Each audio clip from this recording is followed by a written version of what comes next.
Hi guys and girls, I'm Obsidian Ant and welcome to 3307. This is where I take a look at the news and happenings in and around Elite Dangerous.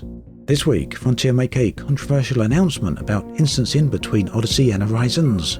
The Thargoids once again attack, and YouTuber Commander Exigeous reveals a bunch of, well, leaked information.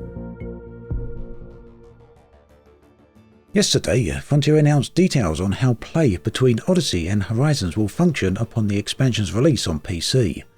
Previously, it was stated that Horizons and Odyssey players will not be able to instance with each other upon planetary surfaces. Frontier have now expanded upon these details and painted a clearer picture. In short, until the launch of the console version of Odyssey, if you are playing Odyssey, you will not be able to instance with Horizon players anywhere under any circumstances, full stop. This means that regardless of whether you are in space or on a planetary surface, Horizons and Odyssey players will not be able to see each other or wing up with each other. It's a surprising and disappointing move, although not entirely unexpected. Effectively, Horizons and Odyssey will exist as two separate gaming clients on the PC, accessed from the same launcher. They will share the same galaxy and background simulation, but players will be locked off from each other. Now, there will be a way around this. From the game's launcher, Odyssey players will be able to launch Horizons instead of Odyssey. If they do this, they will indeed be able to play with other Horizons players. However, whilst in the Horizons client, they won't have access to Odyssey content. It's without doubt something that's going to understandably frustrate a lot of people. Unfortunately, there's more. Odyssey comes with improved lighting and textures. Also, all landable planets are being upgraded with new planetary tech. Frontier in the past have said that Horizons owners will receive the new graphical upgrades and also gain access to the new planetary tech for the atmospheric-less planets that Horizons currently can land on. However, it turns out that this will no longer be the case and not happening at least until the launch of the console edition of the game. Instead, Horizons on PC will remain in its current form until Odyssey is available on the PlayStation and Xbox. At that point, Horizons on all platforms will receive the new upgrades.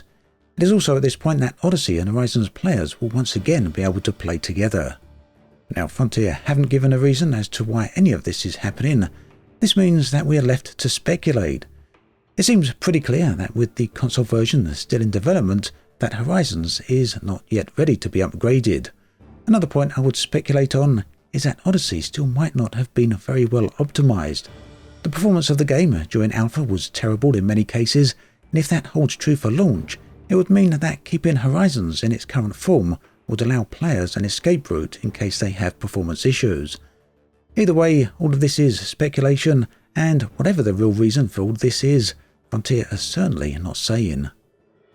That said, personally it feels as though Frontier are using the PC launch of Odyssey as a soft launch. In fact, I've seen many comments from people claiming they believe that the PC launch of Odyssey is effectively a beta, even if Frontier aren't actually calling it that.